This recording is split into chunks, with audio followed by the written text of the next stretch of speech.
Salut à tous, j'espère que vous allez bien. Aujourd'hui je vous retrouve pour le premier update lecture du mois de septembre. Donc dans cette vidéo je vais vous présenter 5 de mes dernières lectures. Donc il y aura 3 shoujo, un shonen et un seinen. Je commence tout d'abord avec le tome 2 de Rere Hello de Tokomi Nami, publié chez les éditions Delcourt. Donc la série est toujours en cours au Japon avec déjà 8 tomes de parus. Le tome 3 est prévu pour le 18 novembre et le tome 4 pour le 6 janvier. Donc je vous ai présenté le tome 1 de Rere Hello dans mes news shoujo du mois de juillet, donc je vous y renvoie si vous voulez mon avis à propos du tome 1. À la fin du tome 1, on restait sur un gros suspense, on va dire, dans le sens où Minato avait une attitude assez étrange envers Riri, et à partir de là, la jeune fille va se poser des questions, est-il amoureux d'elle ? Et elle va elle-même tomber amoureuse de lui, donc ça c'est le truc qu'on voyait déjà venir gros comme une maison dans le tome 1. Et dans ce tome 2, elle va vraiment se rendre compte que Minato est un jeune homme qui est très populaire et dont les filles sont toutes éperdument amoureuses de lui. Et il y a au milieu de ces filles quelques dingues. Et Riri va malheureusement tomber sur une de ces dingues qui va décider que Riri n'a pas sa place à côté de Minato, même si c'est juste à la base pour travailler pour lui. Elle la menace de pas mal de choses pour la repousser de Minato.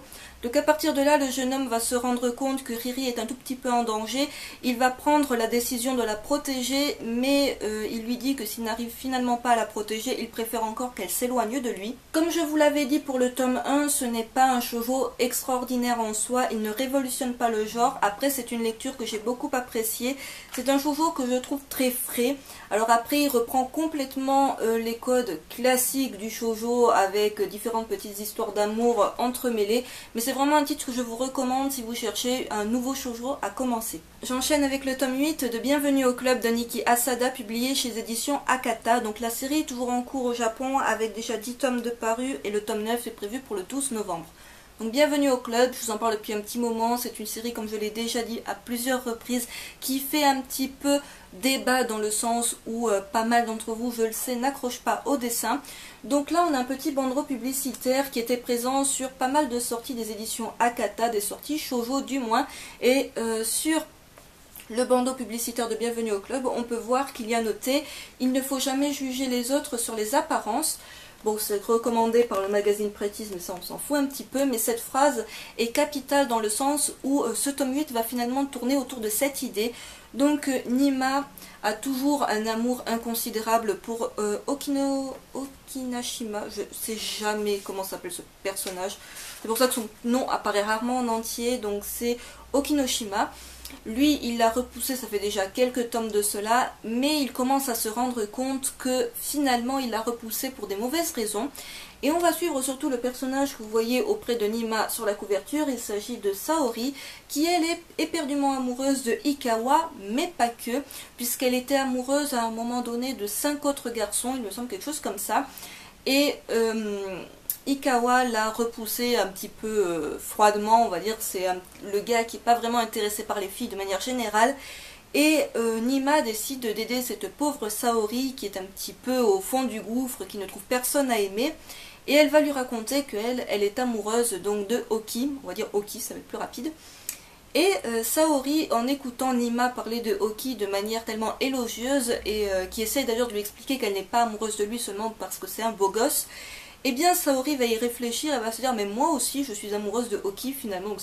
C'est vraiment la jeune fille très naïve, très fleur-bleue qui tombe amoureuse de tout ce qui bouge. Mais du fait qu'elle pense vraiment être amoureuse de Oki pendant quelques temps, elle va parler très froidement, très sèchement à Nima, elle va lui dire même des choses assez blessantes et ça va foutre un petit peu la pagaille dans le groupe. Comme d'habitude le tome est bourré d'humour, il n'y a pas trop d'amour, de bons sentiments, tout ça.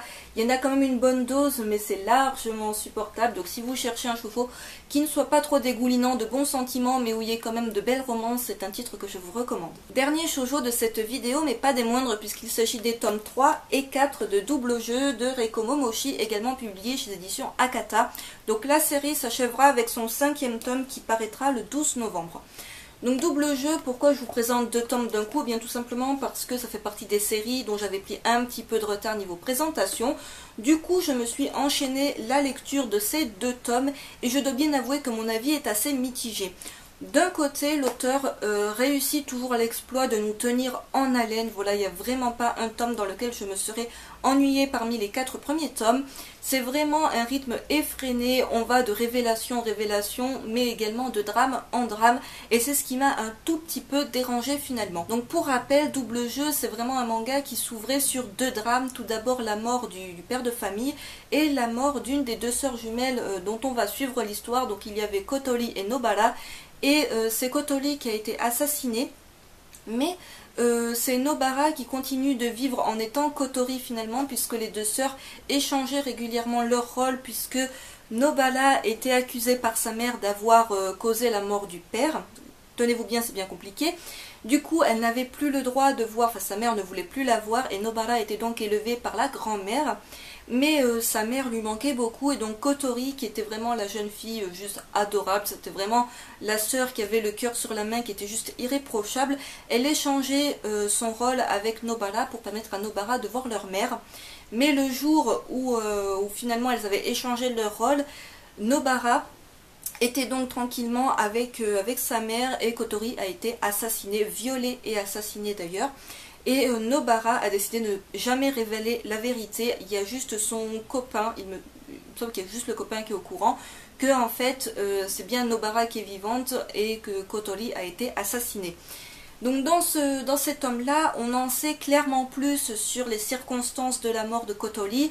On voit carrément ce qui s'est passé, l'auteur ne cache rien, on voit vraiment, on voit pas le viol, mais on voit comment elle est morte, on voit quelles étaient les personnes présentes le jour de sa mort.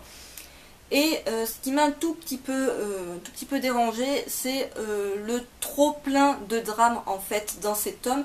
C'est que la meilleure amie de Nobara, qui considère donc que Nobara est décédée, va apprendre une bonne nouvelle. Voilà, enfin, ce qui pour elle est une bonne nouvelle, mais ce qui pour Nobara n'est pas vraiment une très bonne nouvelle. Et suite à cela, quelques pages après cette bonne nouvelle, un drame tombe sur la meilleure amie de Nobara. Un drame vraiment, mais qui arrive comme un cheveu sur la soupe, j'ai envie de vous dire, venu de nulle part, et qui est un petit peu expédié d'ailleurs le drame. C'est vraiment quelque chose qui en temps normal peut détruire la vie de quelqu'un. Et là, c'est expédié en 3 pages, c'est un petit peu le truc qui tombe comme ça pour rajouter encore du drame. Et je trouve qu'on n'avait vraiment pas besoin de ça, ça me fait juste dire que tous les personnages de cette série, ils sont maudits finalement. Tous les personnages qui tournent autour de Nobara, ils sont complètement maudits puisqu'il leur arrive que des catastrophes. Et même à sa famille, à elle, que ce soit sa mère qui est un petit peu amnésique, elle est complètement dans le déni de la mort de sa fille, et la grand-mère qui essaie de faire de son mieux pour soutenir sa fille et pour en même temps contrôler un petit peu sa petite fille qui est bien décidée à venger la mort de sa sœur. Tous ces personnages-là, on les laisse jamais en paix. À chaque fois, il va se passer quelque chose d'horrible qui va se rajouter à leur situation qui est déjà terrible. Et j'ai trouvé que l'auteur, par moments, en faisait un petit peu trop. La situation de base était déjà suffisamment horrible. Il n'y avait pas besoin de rajouter encore des petits drames de ci, de là. Alors ensuite, on en apprend un peu plus sur le tueur, sur ce qu'il a fait pour s'en sortir. Donc au début du tome 1, on comprenait que le tueur n'était pas inculpé pour la simple et bonne raison qu'au moment des faits, il avoue qu'en fait il était sous l'usage de drogue, qu'il est lui-même une victime, que ce n'est pas sa faute, il se rappelle de rien. Et en gros, le gars est en liberté. Et ça, Nobara, elle ne le conçoit pas. Ce type, il a tué sa sœur. Elle est persuadée qu'il était bien conscient de ce qui se passait. Et elle est bien décidée, elle, à se venger et à se faire justice elle-même en le tuant. Parce que ça va quand même jusque-là. Mais elle ne va pas, une fois qu'elle va se retrouver face à lui, elle va perdre un petit peu ses moyens. Elle ne va pas passer à l'acte parce qu'elle va avoir des doutes. Et c'est ça aussi qui joue un petit peu avec les nerfs du lecteur, c'est que l'auteur on va déjà d'emblée découvrir de qui il s'agit, qui est vraiment le tueur de Kotori. Après, il va passer aux aveux, donc ça c'est un petit peu le truc, le gars passe aux aveux, c'est n'importe quoi, il avait réussi à être libre, il avait trouvé la solution pour être libre, donc je vous en dis pas plus, je vous laisse vous découvrir, mais le gars va vraiment très loin pour pas se faire choper, et d'un coup, il en a marre, il va tout révéler. Voilà, on se dit waouh, c'est bon, le manga, c'est bon, se termine comme ça. Finalement, il va revenir sur ses propos, mais finalement c'est lui, puis c'est pas lui. Donc l'auteur joue vraiment avec les nerfs du lecteur, à savoir, mais finalement c'est lui ou c'est pas lui, il a un dédoublement de la personnalité ou quoi. Donc au tome 4, on sait réellement de qui il s'agit, on sait réellement pourquoi il a fait ça. On en sait plus sur est-ce que Kotori est morte Est-ce qu'elle est morte par accident finalement, ou est-ce que c'était voulu? Et on en apprend finalement un peu plus sur pourquoi il s'en est pris à elle. Donc ça, je vous laisse le découvrir également, je ne vais pas vous gâcher le suspense, mais on se rend compte vraiment que c'est à cause d'un truc complètement stupide qu'il y a eu ce meurtre. Donc je vous montre un petit peu les dessins. Voilà ce que ça donne niveau dessin. Donc pour rappel, Reiko Momoshi, c'est celle qui a fait Daisy, lycéenne à Fukushima, donc vous reconnaîtrez peut-être le chara design. Voilà ce que ça donne. Donc double jeu, ça reste vraiment un bon shoujo avec beaucoup de suspense. Voilà, drame, polar, société. Alors pour le coup, drame, on peut pas faire pire, je pense. Donc c'est vraiment un titre que je vous recommande si vous hésitez à le commencer. Mais je trouve que l'auteur va quand même un tout petit peu trop loin par moment, c'est un petit peu too much. Alors après, il y a aussi cette histoire du système judiciaire japonais. Donc je ne vais pas m'aventurer là-dessus, étant donné que je n'y connais rien en système judiciaire japonais. Mais en gros, à un moment donné, Nobara va trouver la preuve qui peut inculper le tueur. Mais cette preuve amenée à la police ne sert strictement à rien, puisque on ne peut pas apparemment inculper une personne deux fois pour le même motif. Donc le gars s'en sortirait encore une fois, voilà, il faudrait qu'il tue une autre personne pour qu'il puisse être inculpé et être emprisonné. Donc ça, je ne sais pas si ça se passe vraiment comme ça dans la justice, j'y connais rien, j'ai pas fait des études de droit, mais je trouve que c'est un petit peu... De côté, c'est peut-être le cas, on peut peut-être pas inculper une personne deux fois pour la même chose, mais là, quand même, quand on voit, quand la police a les images du meurtre et ne peut rien faire contre cette personne, je trouve ça un peu bizarre, mais bon, si ça se trouve, c'est complètement le cas. C'est comme, je ne vais plus m'aventurer sur des trucs que je ne connais pas, puisque dans mon dernier update lecture, je vous parlais de Colo, un cœur de chat, et vous avez été nombreux, donc je vous remercie, hein, j'ai pas encore répondu aux commentaires, à m'avoir dit que je m'étais un petit peu plantée. Alors là, c'était dans la fécondation des chats, ça n'avait vraiment aucun rapport. Mais voilà, je préfère pas m'avancer sur des choses que je ne connais pas. Donc en attendant, si vous hésitez à commencer ce petit shoujo, c'est une série que je vous recommande. Et pour les garçons qui auraient peur que ce soit un truc bourré de bons sentiments, vous inquiétez pas, il n'y a aucune romance. J'attaque à présent la partie shonen de cette vidéo avec le seul shonen, et il s'agit du tome 6 de Red Ice Wars Akame Gaki de Takahiro et Tetsuya Tashiro, publié chez les éditions Kurokawa. Donc la série est toujours en cours avec déjà 12 tomes de parus, et le tome 7 est prévu en France pour le 10 décembre. Donc déjà, je fais un petit focus sur la couverture que je trouve vraiment magnifique. C'est peut-être ma couverture préférée après la couverture avec SDF, of course. Donc dans ce tome 6 s'ouvre sur le fait qu'on découvre qu'il y ait des espèces de monstres qui ont fait leur apparition. Donc c'est des monstres un petit peu humanoïdes qui bouffent aussi bien les humains que le bétail. Et il y a l'armée impériale, donc les Jaggers finalement, qui s'en occupent, parce que c'est ceux qui possèdent les armes impériales.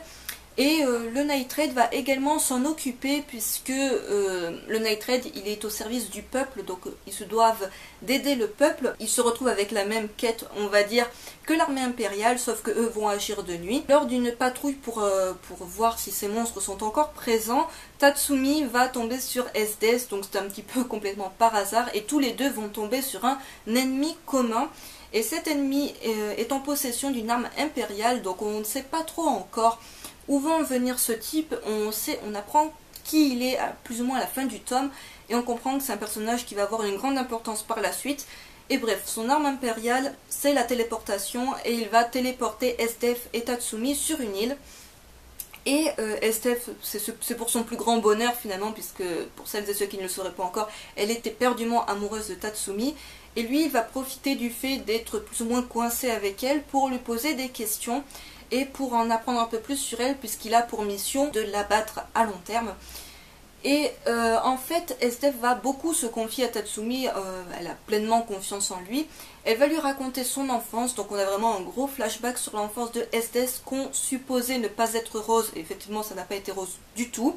Et elle va même lui révéler quelle est son arme impériale, donc on sait déjà que c'est un personnage qui utilise la glace, mais on ne savait pas en quoi vraiment consistait son pouvoir, ni comment elle l'avait obtenu, donc ça on le sait enfin dans ce tome 6. Et par la suite, Tatsumi va rejoindre le Night Raid, donc ils vont pouvoir entre guillemets rentrer chez eux. Et on comprend que le tome 7, ils vont devoir affronter les Jaggers et qu'il va y avoir vraiment une lutte vraiment inévitable entre les deux groupes et j'ai vraiment hâte de voir ça. Côté dessin, j'apprécie toujours autant le manga. Alors en plus, le tome 6, on m'avait prévenu qu'il allait avoir principalement le personnage de SDF qui est vraiment mon personnage préféré de la série. On va pas se mentir, c'est un personnage qui a clairement la classe, donc il n'y a pas énormément de combats dans ce tome 6, c'est plus finalement du blabla et quelques petites révélations sur les personnages plutôt que des combats, mais on comprend qu'il va y avoir pas mal d'actions dans le tome 7. Et je conclus cette vidéo avec le tome 2 de Hajin, semi-humain de Gamon Sakurai, publié chez les éditions Glénat. Donc la série est toujours en cours au Japon avec déjà 6 tomes de parus, le tome 3 est prévu pour le 18 novembre.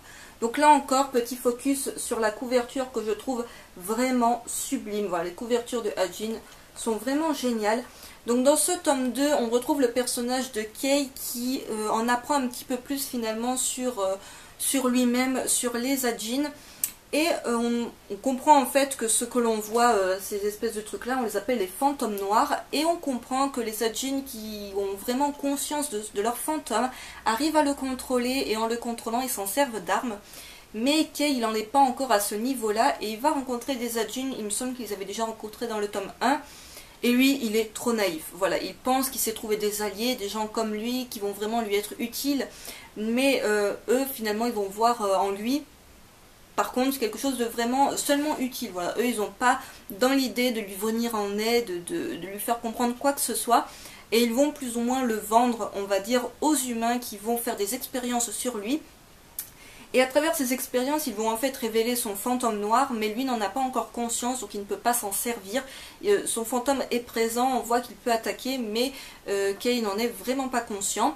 Donc dans ce tome-là, on en apprend un tout petit peu plus sur les Hajin, sur vraiment toute l'organisation qu'il y a derrière pour essayer de les récupérer et de les contrôler. Et la présence des fantômes noirs est toujours aussi impressionnante et horrifique. C'est vraiment un seinen d'horreur que je vous recommande si vous hésitez encore à le commencer. À la fin de ce tome, on a un chapitre plus ou moins HS qui s'appelle l'affaire Shinya Nakamura, où on va suivre donc ce personnage qui se transforme en Hajin. Donc un Hajin, en fait, il devine seulement qu'il en est un une fois qu'il est mort pour la première fois et donc qu'il va ressusciter.